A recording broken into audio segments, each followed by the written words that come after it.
Mr. President, I think most Americans are proud that the man who orchestrated the 9/11 attacks and then reveled in the horror of that day is dead. Today, we recognize the dedicated work of the many intelligence professionals, law enforcement officials, and the many men and women in our armed services who brought us to this day. The pursuit of Osama bin Laden spanned over a decade. Following the attacks of September the 11th, the Senate voted 98-0 to authorize the use of force against al-Qaeda, an authorization that is still in force today. At the time, President Bush enjoyed the support of a nation united behind his decision to pursue al-Qaeda and to drive the Taliban from power. We should be equally united here today in honoring those brave Americans who are committed to preventing further attacks upon our homeland.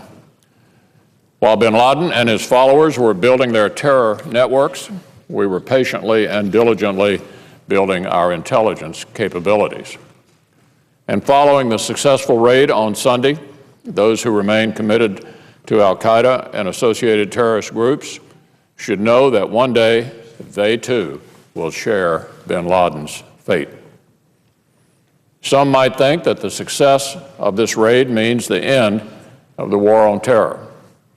But as the President has said, the death of Osama bin Laden does not mean the death of al-Qaeda. And our intelligence community and armed services must keep up the pressure on al-Qaeda and associated terror networks.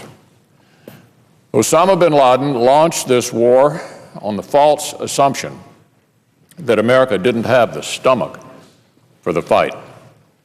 On Sunday night, he learned how wrong he was.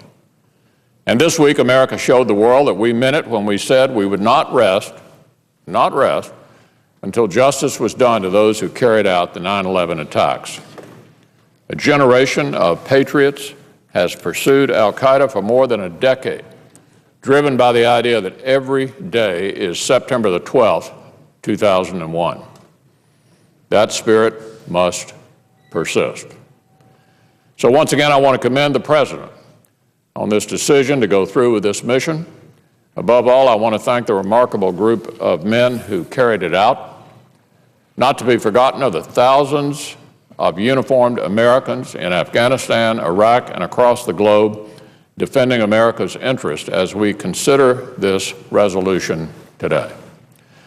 The resolution reaffirms the Senate's commitment to eliminating safe havens for terrorists in Afghanistan and Pakistan, and we're reminded of the difficult work that remains.